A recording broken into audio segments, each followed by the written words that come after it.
હરે કૃષ્ણ. હરે કૃષ્ણ. ઉપસ્થિત આપ સૌ માતાઓ અને પ્રભુજીઓના ચરણમાં દંડવત પ્રણામ.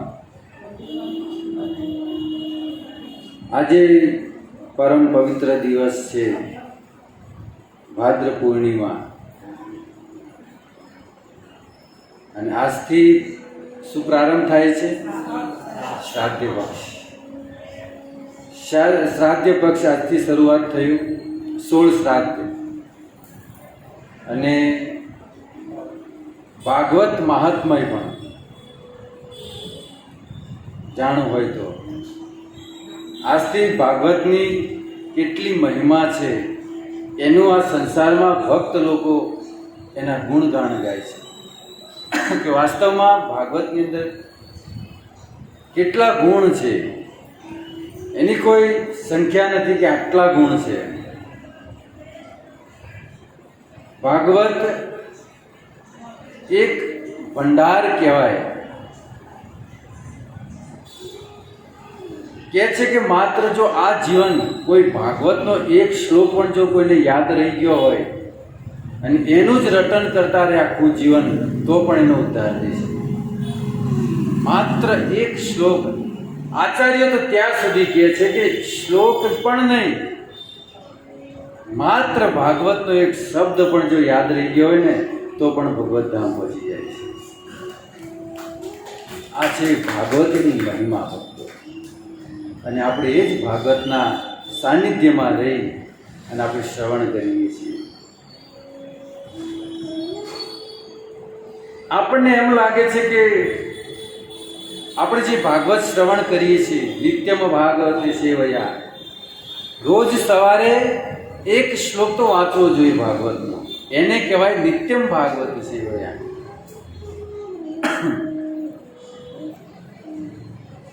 બે ભાગવત હોય, એક ભક્ત ભાગવત અને એક ગ્રંથ ભાગવત. ગ્રંથ ભાગવત ને ભક્ત ભાગવત એની પ્રચાર કરે, એના ગુણ ગાય કે ભાઈ ભાગવત આ છે. પછી આપણે એમાં ગ્રહણ કરીએ કે ન કરીએ તો 2 નંબરની વાત છે, પછીની વાત છે. પણ ભાગવત આ છે. એનું દર્પણ કોણ કરાવે છે? ભક્ત. આપણે એમ માનીએ છીએ કે અમે જે ભાગવત સાંભળી રહ્યા છીએ એ બસ આમ મળી ગયું છે, એમ બહુ સરળ છે એમ. પણ ભક્તો, તમે ઇતિહાસ જાણો છો કે રાજાઓ, સાધુ સંતો ભાગવત શ્રવણ કરવા માટે કેટલી દૂર જતા, કથા સાંભળવા માટે કેટલી દૂર જવું પડતું. એ ભાગવત આજે આપણને ઘર આંગણે મળી રહ્યું છે. કેમ? એનું કારણ એ છે કે એતત સ્માદ પરમમ, એતત સ્માદ પરમમ ક્વચિત મનઃશુદ્ધતે વિદ્યતે જન્માંતરે ભવેત પુણ્ય. કરોડો જન્મોના પુણ્ય ઉદય થયા હોય ને તો કે છે શ્રીમદ ભાગવતમ લભે.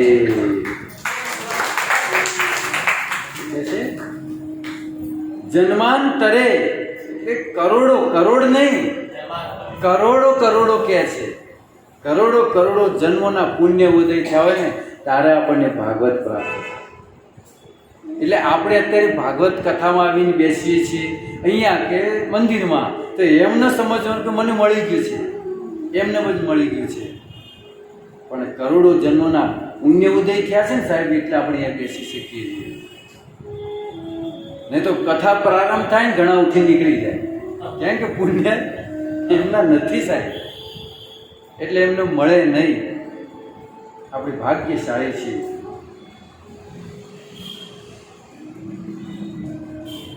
માત્ર આ જીવન ભાગવત શ્રવણ કરે. ભાગવત શ્રવણ કરવું, તુલસીની સેવા કરવી અને ગાયની સેવા કરવી. 3 કાર્ય જો જીવન કર્યા રાખે, ભલે પોતાનું કામ પણ કેમ ન કરે, છોડવાનું કાંઈ નથી. છોડીને અમારી જેમ નહીં, કામ ધંધો કરતા રહ્યો, કમાઓ, ખૂબ પૈસા કમાઓ, પરંતુ નિત્યમ ભાગવત સેવયા.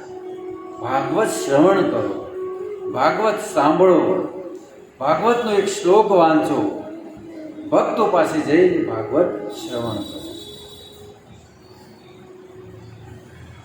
આ જીવન જો આખું જીવન આ રીતે જીવશો ને તો ભલે આ જીવનમાં આપણી ભક્તિ પૂરી ન થઈ, પણ ગીતામાં ભગવાન કહે છે ને, સુચિતામ શ્રીમતામ ગેહે યોગ ભ્રષ્ટ અભિજાયતે. એની અધૂરી ભક્તિ હું બીજા જન્મમાં પૂરી કરાવું છું. ભગવાનના વાક્યો છે. ગીતાની અંદર ભગવાન સ્વયં કહે છે, કોઈ બાબા બાબી નથી કહેતા કે કોઈ સાધુ બાબાએ નથી કીધું. સ્વયં ભગવાન શ્રી કૃષ્ણ અર્જુનને કહે છે કે એને અધૂરી ભક્તિ કરવાવાળા ભક્તને હું બીજા જન્મમાં ધની પરિવારમાં જન્મ આપી અને એની ભક્તિ હું પૂરી કરાવું છું. હવે જેનો ઠેકો ભગવાન લેતા હોય એની ભક્તિ અધૂરી કેવી રીતે રહી શકે? શું કહે છે ભગવાન કે હું પૂરી કરાવું છું અર્જુન. એ કરે કે ન કરે, ભલે છોડીને જતો પણ રહે, પણ પૂરી તો હું જ કરાવીશ. પાછો પકડીને લાવીશ, જેમ મને પકડીને લાયા. હું છૂટી ગયો તો પકડીને લાવ્યા. અહીંયા કૃષ્ણ એવા ગ્રહ છે, છોડીશ તો નહીં. મારા ઝપટમાં એકવાર આવી ગયો, નહીં છોડવું એને. અને ભક્તો આપણે ભાગ્યશાળી છે કે એના શરણમાં છીએ કે જે આપણને છોડવા માટે તૈયાર નથી. ભલે આપણે એને છોડવા માટે તૈયાર, પણ એ આપણને છોડવા માટે તૈયાર નથી. સાહેબ, એના આપણે પરંપરામાં છીએ, એની ભક્તિ કરીએ છીએ. કેટલા ભાગ્યશાળી છીએ. તો આપણે જેટલા ગુણ ગાઈએ ને એટલા ઓછા છે. આ વાણીથી એ ગુણ ન ગવાય કે આપણે કઈ પરંપરામાં છીએ. મહાપ્રભુની પરંપરામાં છીએ, ભાગવત શ્રવણ કરી રહ્યા છીએ, અને એ પણ શુદ્ધ ભક્ત દ્વારા. કોઈ સ્વાર્થ નથી. શું સ્વાર્થ છે મારો કે શું સ્વાર્થ છે તમારો? તમને અહીંયા શું મળે છે? એ જ કે ભગવાનની ભક્તિ મળે છે, ભાગવત શ્રવણ કરવા મળે છે શુદ્ધ ભક્તો દ્વારા. ઘણા લોકો એમ કહેતા હોય છે, ભાઈ તમારા મંદિરમાં કેટલા ભક્તો આવે છે? 50 ભક્તો આવતા છે. જો અમારા સંપ્રદાયમાં એમ જુઓ કે હજારો માણસો બેઠા હોય છે. આવું કહેતા હોય છે, પણ એમને ખબર નથી કે સાહેબ સોનાની દુકાનમાં 2 જ ગ્રાહક બેઠા હોય, બાકી બગસરાની દુકાનમાં તો ભીડ લાગી ગઈ. વૃંદાવન પ્રભુ ક્યાં ગયા? કેટલા ગ્રાહક હોય છે, અને ઇન્વિટેશનમાં જઈને જો ભીડ લાગી હોય છે. એટલે કે સાચું માની લેવાનું કે ભીડ છે તો એ સત્ય માની લેવાનું. આપણે પેલું ઉદાહરણ છે ને કે ભાઈ 1 જણો દારૂ પીએ તો એ દારૂ ખરાબ વસ્તુ છે, અને 100 જણા પીએ તો ખરાબ જ છે. તો કઈ 100 જણા પીતા એટલે સારી વસ્તુ કહેવાય નહીં, એને ખરાબ જ કહેવાય. એટલે કે ભીડ સત્યતાને સાબિત નથી કરતો. એટલે આપણે ભલે થોડા જ છીએ, પણ સત્યના માર્ગે છીએ, સાચી ભક્તિ કરીએ છીએ. મનુષ્યાણામ સહસ્રેષુ કશ્ચિદ દત્તીય સિદ્ધતે જે તામ અપી સિદ્ધાનામ. શું કહે છે ભગવાન? મનુષ્યાણામ સહસ્રેષ એટલે કરોડો સિદ્ધ લોકોમાંથી, મનુષ્યોમાંથી કોઈ એકને સિદ્ધિ પ્રાપ્ત કરે છે, કોઈ એક વ્યક્તિ. અને એવા હજારો સિદ્ધોમાંથી એક મને પ્રાપ્ત કરે છે. શું કહે છે ભગવાન? એક જ મને પ્રાપ્ત કરે છે.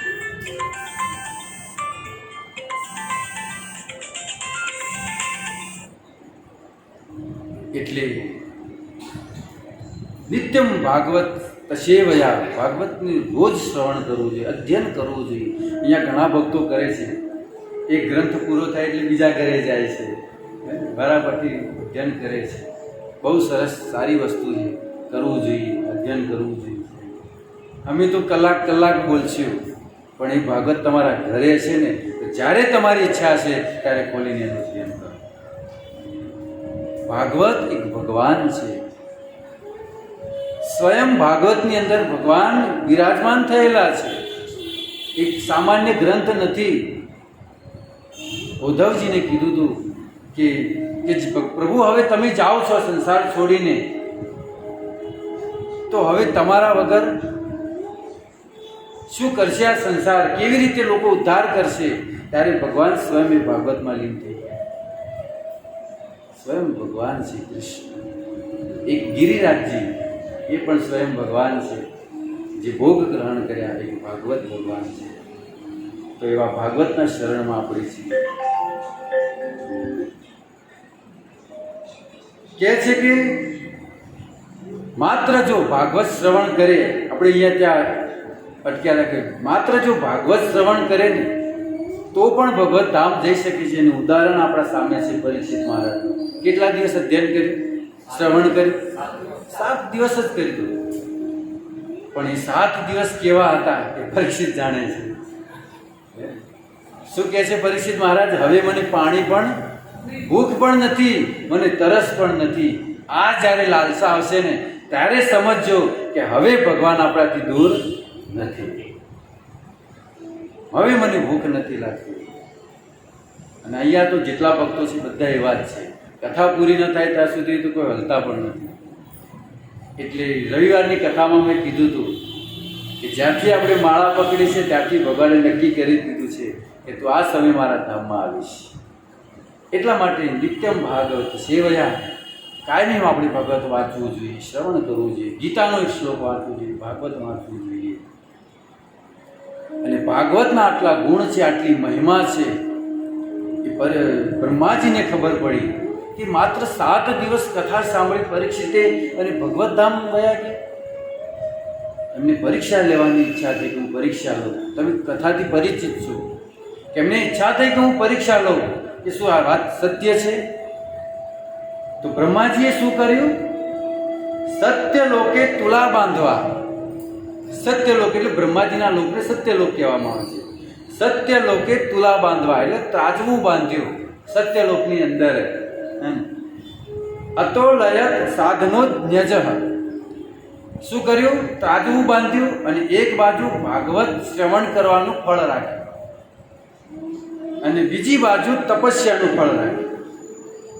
છતાં પણ ભાગવતનું પલરું નીચું રહ્યું. પછી બ્રહ્માજીએ શું કર્યું?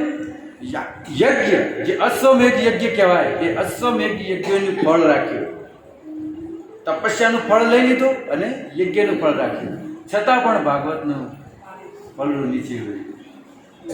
તપસ્યાનું ફળ નીચું મૂકી ધ્યાન કરવાનું જે ફળ મળે એને રાખવામાં આવ્યું. છતાં પણ ભાગવતનું ફળનું નીચું રહ્યું. ત્યારબાદ દાન કરવાનું. ઘણા લોકો કહે છે ભાઈ અમે દાન પુણ્ય કરીએ છીએ, તો એ દાનનું ફળ રાખ્યું. છતાં પણ ભાગવતનું ફળનું નીચું રહ્યું. દાનનું ફળ હટાવીને પુણ્યનું ફળ રાખ્યું. બ્રહ્માજીને જેટલા પણ આ સંસારમાં મોટા મોટું જે પુણ્ય હોય એ બધા પુણ્યનું ફળ રાખ્યું. છતાં પણ ભાગવતનું ફળનું હલ્યું નહીં. પછી બ્રહ્માજી એક સાથે યજ્ઞ, તપસ્યા, ધ્યાન, દાન, પુણ્ય ફળ આ બધાનું ફળ એકત્રિત ભેગું કરી અને પલરામાં રાખ્યું. છતાં પણ આ ભાગવતનું શ્રવણ કરવાનું ફળનું પગલું હલ્યું પણ નહીં. બ્રહ્માજી માની ગયા કે નહીં, વાત સાચી છે. કેટલું ફળ રાખ્યું છતાં પણ પલડું જરાય પણ 1 ઇંચ માત્ર પણ હલ્યું નહીં. એ આપણે ભાગવત શ્રવણ કરી રહ્યા છીએ. એટલા માટે ભાગવતની મહિમા ચાલી રહી છે.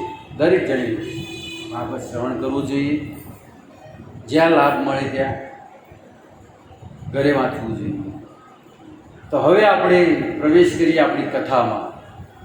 આજથી આપણે પ્રારંભ કરવાના છે નરસિંહ મહેતાને, કે નરસિંહ મહેતાનું જીવન ચરિત્ર કેવું છે, એમને એમના જીવનમાં કેવા કષ્ટ વેઠ્યા, કેવી કેવી તકલીફો એમના જીવનમાં આવી. નરસિંહ મહેતાનું ચરિત્ર એક જીવન દર્પણ છે ભક્તો.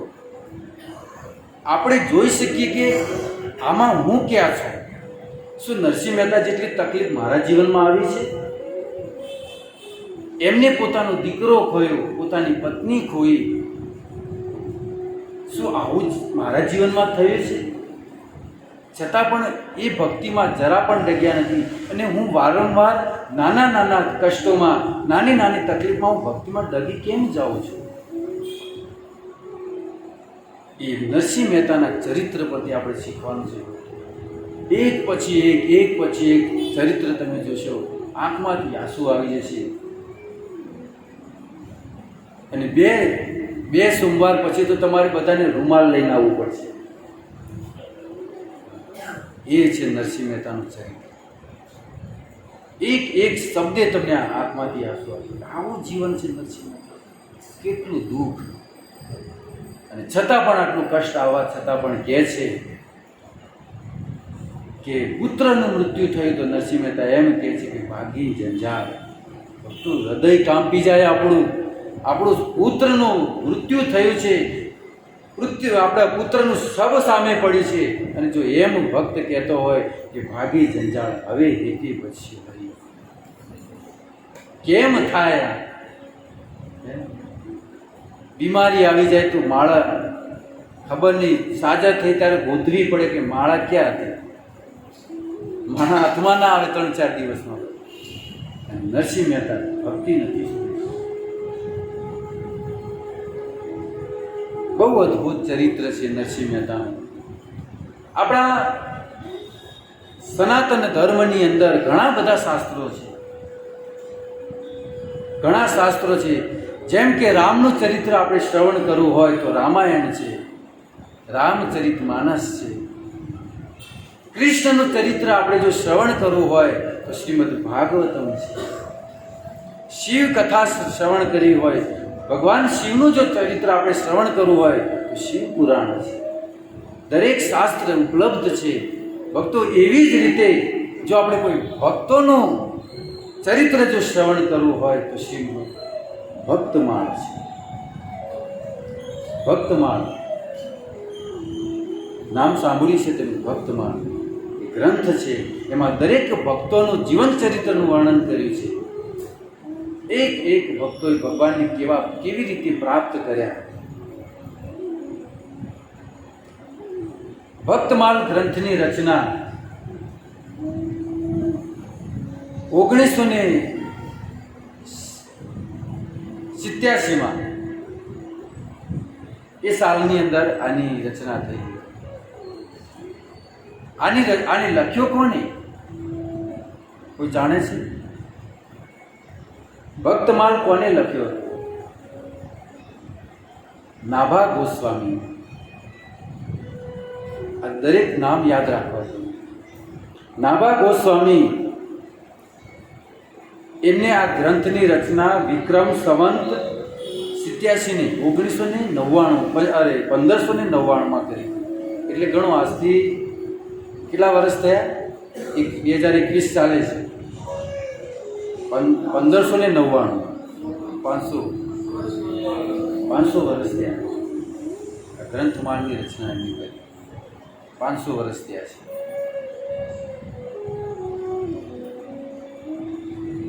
નાભા ગોસ્વામી એમના ગુરુની આજ્ઞા અનુસાર, એમના ગુરુનું નામ હતું અગ્રદાસ ગોસ્વામી મહારાજ. એમના અનુગત્યની અંદર રહી અને આ નાભા ગોસ્વામીએ આ ગ્રંથની રચના કરી. કયા ગ્રંથની? ભક્તમાળ. ભક્તો, આ જે નાભા ગોસ્વામી છે ને, કોઈ સાધારણ વ્યક્તિ નથી. નાભા ગોસ્વામી કોઈ સાધારણ વ્યક્તિ નહોતા. કોણ છે ખબર છે? સ્વયં બ્રહ્માજી છે. બ્રહ્માજી જેમને આ સૃષ્ટિની રચના કરી એ બ્રહ્માજી છે. હવે એક પ્રશ્ન થાય કે નાભા ગોસ્વામીના રૂપમાં કેમ આવ્યા? શું જરૂર પડી એમને ભક્તમાળ લખવાની? તો એક સમયની ઘટના છે કે વૃંદાવનની અંદર, બ્રજ વૃંદાવનની અંદર ભગવાન શ્રી કૃષ્ણ ગોપ બાળ સાથે ભોજન કરી રહ્યા હતા.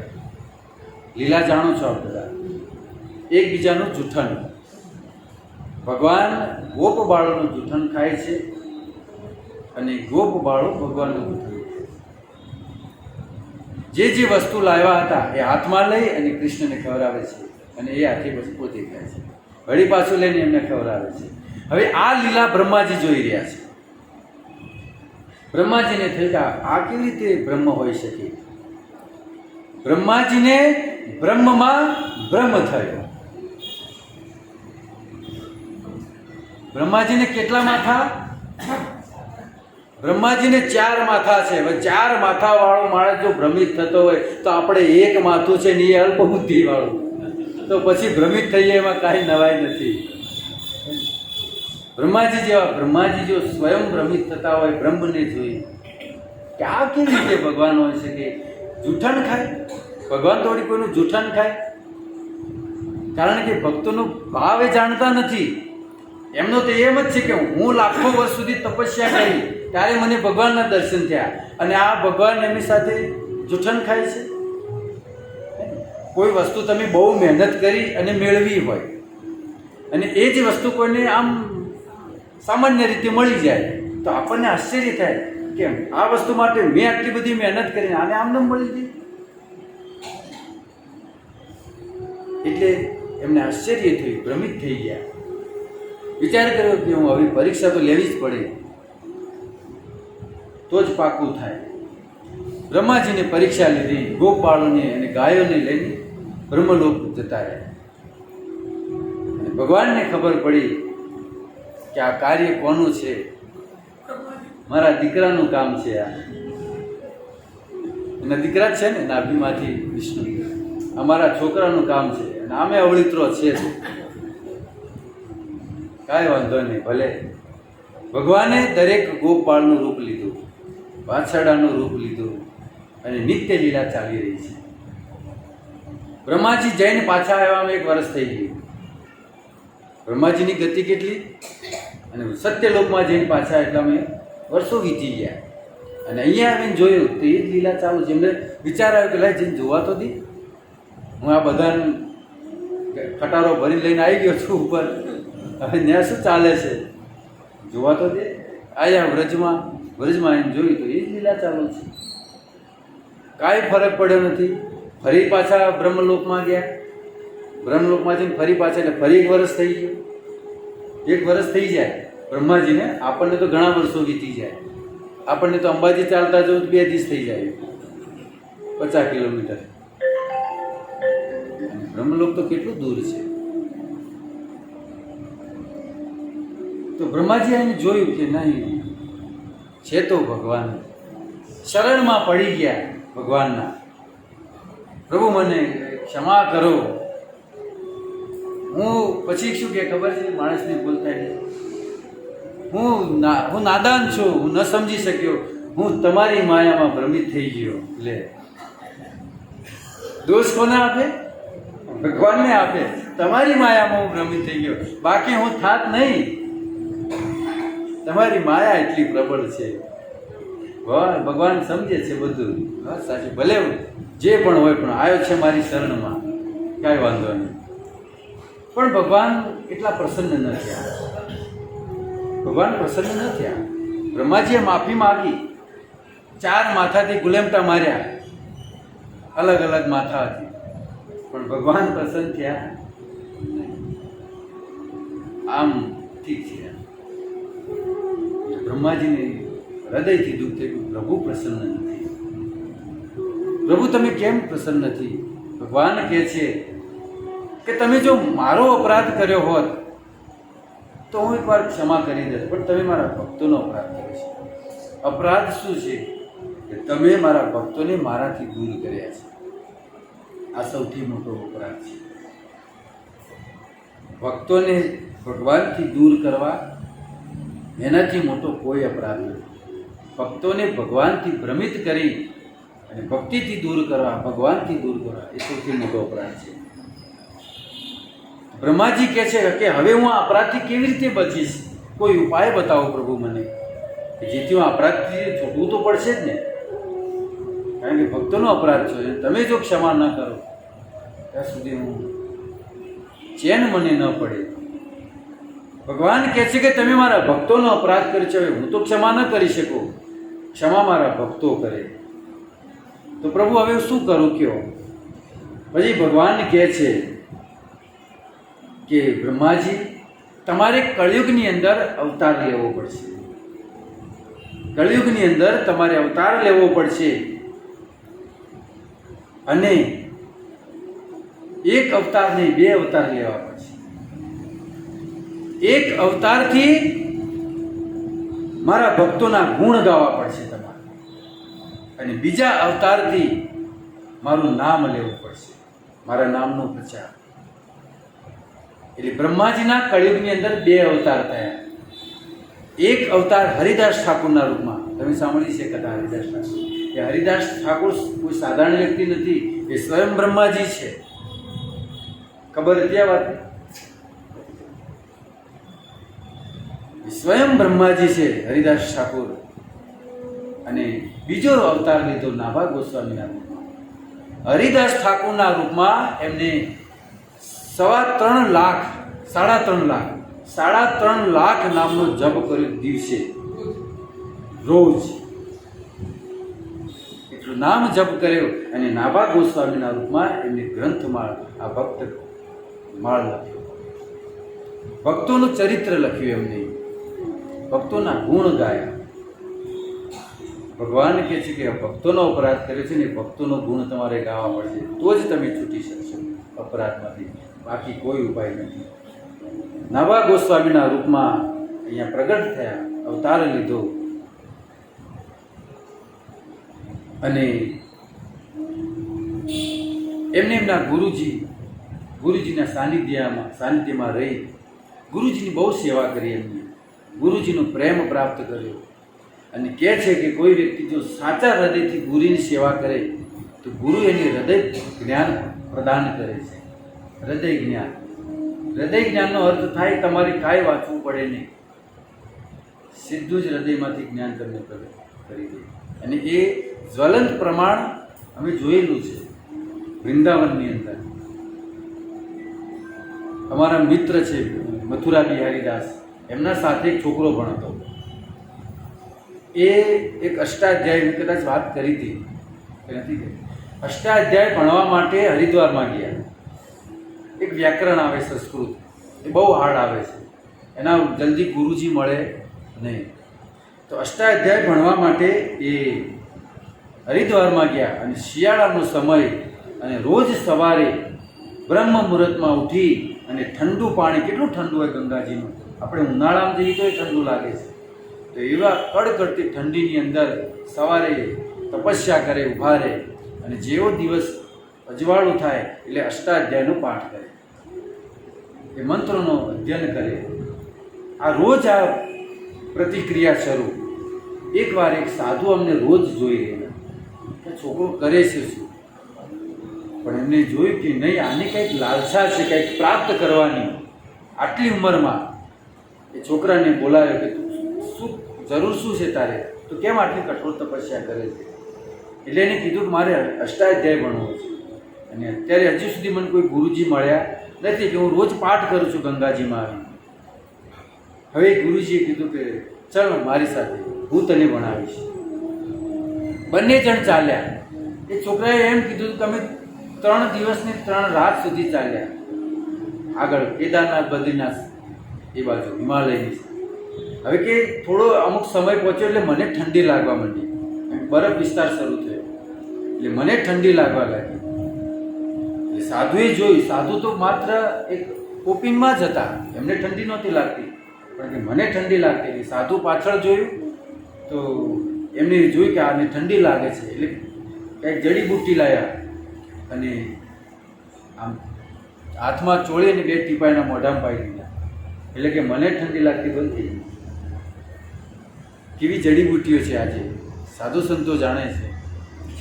પછી કે હું એમની સાથે ગયો, ઘણો સમય ત્યાં રહ્યો, 1 વર્ષ, 2 વર્ષ, 3 વર્ષ. અને એમને મને ભણાયો નહોતો, કે એક શ્લોક મને એમને નથી ભણાયો, પણ મેં એમની સેવા બહુ હૃદયથી કરી હતી. રોજ એમના ચરણ દબાવવા, એમના માટે જમવાનું બનાવો, રોજ નિત્ય સેવા કરતો. અને ગુરુની શિષ્ય ઉપર એટલો પ્રેમ આવી ગયો કે એમને શિષ્યને હૃદય જ્ઞાન આપ્યું. અને એકવાર એ છોકરો એ બદ્રીનાથથી, હિમાલયથી વૃંદાવનમાં આવે બાકી બિહારીના દર્શન કરવા માટે. અને આ મથુરા બિહારીના બંને મિત્ર હતા, એટલે આને જોઈ ગયો, પાઘડીથી ઓળખી ગયો મથુરા બિહારીને, તો એની પાસે આવ્યા. અને એ છોકરો બંને લઈ અને ઘરે આવ્યા. મથુરા બિહારી ચલ મારા ઘરે, ઘણા સમય પછી આવ્યો, બંને સાથે ભણેલા હતા. ઘરે લઈને આવ્યો પછી કે તારે જમવાનું, એટલે કે મને સીધું આપી દે, જમવાનું મારી જાતે બનાવીશ. બે કુલડી કહેવાય ને, માટીના વાસણ હતા, એમાં એને જમવાનું બનાવ્યું. પછી આમ હાથ કર્યો, એ હાથની અંદર એને એ જે જમવાનું બનાવ્યું હતું એનો શું કહેવાય, અર્પણ કર્યું, અગ્નિને અર્પણ કર્યું. એ અગ્નિ દેખાય નહીં, દિવ્ય અગ્નિ હતી, માત્ર ખાલી ધુવાડો દેખાણો. પછી બંને પ્રસાદ લીધો અને રાત્રિના સમયે બંને જણ ચર્ચા કરતા હતા કે હું આવી રીતે ગયો અને મને આવી રીતે ગુરુજીએ જ્ઞાન આપ્યું છે. તો એની પરીક્ષા લેવા માટેનો જે મિત્ર હતો એને એક ગ્રંથ કાઢ્યો, ભાગવત, અને ભાગવતનો ગ્રંથ કાઢીને વચ્ચેથી ખોલ્યું અને એની પરીક્ષા લેવા માટે કીધું કે આ અધ્યાયના આ નંબરનો કયો શ્લોક છે. ફટ દઈને કહી દે, તરત જ બીજીથી વચ્ચેથી ખોલ્યું અધ્યાય કે શ્લોક નંબર કહેતા કહેતા શ્લોક કહી દે. ભાગવત મૂકીને એવા એની પાસે ઘણા ગ્રંથો હતા, અલગ અલગ પુરાણોના. એની પરીક્ષા લીધી, બધા જ એને આવડતા. એટલે સાચા હૃદયથી જો આપણે સેવા કરીએ તો ગુરુ હૃદય જ્ઞાન આપે છે. અને એ છોકરાએ 50 જનોઈ બનાવીને આપી, જાતે ગૂંથીથી. ભક્તો, એ જનોઈ હું આખા વૃંદાવનમાં ફરી મને ક્યાંય ન મળે, કે હું સફેદ દોરો પણ મને ક્યાંય ન મળે. એ જનોઈ લઈને હું ફર્યો હતો કે આ જનોઈ તો તમને વૃંદાવનમાં ક્યાં, હરિદ્વાર ક્યાંય નહીં મળે. એટલું દિવ્ય છે. એટલે તમે આ સાચા હૃદયથી ગુરુની સેવા કરો, હૃદય જ્ઞાન. તો આ નાભા ગોસ્વામી બહુ સુંદર સેવા કરી અને એમના આજ્ઞા અનુસાર એમને માત્ર 12 વર્ષની ઉંમરમાં, 12 વર્ષની ઉંમરની અંદર એમને આ ભક્તમાળ એમને લખ્યો. કેટલી ઉંમરમાં? 12 વર્ષની ઉંમર હતી. 12 વર્ષના છોકરાને શું ખબર પડી? એનો અર્થ સીધો એ જ થાય કે ગુરુ એને જ્ઞાન. નાભા ગોસ્વામી 12 વર્ષની ઉંમરની અંદર એમને આ ગ્રંથ લખ્યો. એમનો જન્મ ક્યારે થયો તો 1587, અને એમને રચના ક્યારે કરી? 1599. એટલે 12 વર્ષ થાય. 12 વર્ષની ઉંમરમાં એમને આ ભક્તમાળ લખી દીધો. હવે ભક્તમાળના 2 ખંડ છે, એક પૂર્વાર્ધ અને એક ઉત્તરાર્ધ. પૂર્વાર્ધ જે છે ખંડ એ નાનો છે, અને જે ઉત્તરાર્ધ છે એ ગ્રંથ મોટો છે. આપણે અહીંયા જે કથા કરવાની છે એના પહેલાં પાયો બનાવવો પડે. બિલ્ડિંગ બનાવવી હોય તો પહેલાં નીચે પાયો બનાવવો પડે, નહીં તો બિલ્ડિંગ વચ્ચેથી ભૂકંપ આવે, નાનો આંચકો આવે એમાં ધરાશય થઈ જાય. એટલે આ પાયો છે. આપણે જે ગ્રંથની શ્રવણ કરીએ છીએ, ગ્રંથ વિશે તો આપણે જાણતા હોઈએ કે નહીં? કોઈ પૂછે કે ભાઈ તમે નરસિંહ મહેતાની કથા સાંભળો છો, કયા ગ્રંથમાં છે? એ ખબર નથી, એ ખબર નથી. એટલે બધી જાણકારી હોવી જોઈએ. એટલે 2 ખંડ છે, પૂર્વાર્ધ અને ઉત્તરાર્ધ. પૂર્વાર્ધ છે એ નાનો છે, અને પૂર્વાર્ધ ગ્રંથની અંદર એમને સતયુગ, ત્રેતાયુગ અને દ્વાપર યુગ, આ 3 યુગમાં જે ભક્તો થઈ ગયા એ 3 યુગના ભક્તોનું ચરિત્ર પૂર્વાર્ધમાં લખ્યું છે, એક જ, અને એ પણ નાનામાં. અને જે ઉત્તરાર્ધ છે એમાં માત્ર ને માત્ર કળિયુગના ભક્તોનું વર્ણન કર્યું છે, કળિયુગના ભક્તોના ગુણ ગયા છે. પેલા 3 યુગ, 3 યુગના ભક્તોનું ચરિત્ર એક નાનામાં, અને કળિયુગના ભક્તોનું વિસ્તારમાં, મોટો ગ્રંથ. તો કયા કયા છે? પૂર્વાર્ધ અને ઉત્તરાર્ધ. અને એમને આ ગ્રંથમાં છપ્પા અને દોહા, છપ્પાનો અર્થ થાય 6 પંક્તિ ભેગી થાય એને છપ્પા કહેવાય. છપ્પા કાંટાને છપ્પા કીધા પાછા કે ભાઈ કાંટા હશે છે નહીં. છપ્પા અને દોહા એમને આ ગ્રંથ લખ્યા છે. છપ્પા એટલે 6 પંક્તિઓમાં, માત્ર 6 પંક્તિઓની અંદર એમને આ ગ્રંથ લખ્યો છે. કેટલો મર્મ હશે આ એક પંક્તિમાં, કેટલો મર્મ હશે. તો નાભા ગોસ્વામીજી એને પૂછવામાં આવ્યું કે તમે સતયુગ, ત્રેતા અને દ્વાપરના 3 યુગોના એક નાનામાં અને માત્ર કળિયુગના ભક્તોનો ચરિત્ર આટલો મોટો ગ્રંથ કેવી રીતે? તારે નાભા ગોસ્વામી કહે છે, और जुगन के कमल नयन, और जुगन के कमल नयन कलियुग बहुत कृपा करे. શું કીધું ભગવાન? નાભા ગોસ્વામીએ જેટલા પણ યુગ ગયા આગળના 3 એના કરતા આ કમલ નયન ભગવાનની કલિયુગના ભક્તો પર વિશેષ કૃપા કરી છે. એટલા માટે અમે વિસ્તારથી વર્ણન કરવું પડ્યું. કેટલી સુંદર વાત કરી કળિયુગના ભક્તો પર. અત્યારે આપણે કળિયુગમાં જ જીવી રહ્યા છીએ, તો એનો અર્થ સીધો એ જ થાય કે આપણા પર ભગવાનની બહુ કૃપા છે. કારણ કે સતયુગમાં તો તોડાવી નાખ્યા તપસ્યા કરાય ભગવાને. તૂટી ગયા બિચારા, ખાધા પીધા વગરના. કોઈએ 25,000 વર્ષ સુધી તપસ્યા કરી, કોઈને 50,000 વર્ષ. હવે સ્વયં મનુ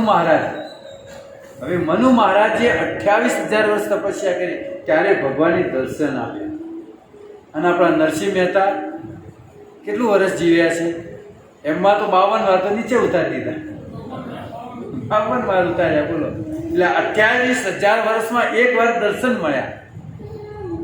અને નરસિંહ મહેતાને એના જીવનકાળની અંદર 52 વાર ભગવાનને નીચે ઉતાર્યા. એટલા માટે કહે છે કે કળિયુગ તે કમલ નયન વિશેષ કૃપા કરી. કળિયુગના ભક્તો પર ભગવાનની વિશેષ કૃપા છે. કારણ કે કળિયુગ બહુ સુલભ છે ભક્તિ માટે.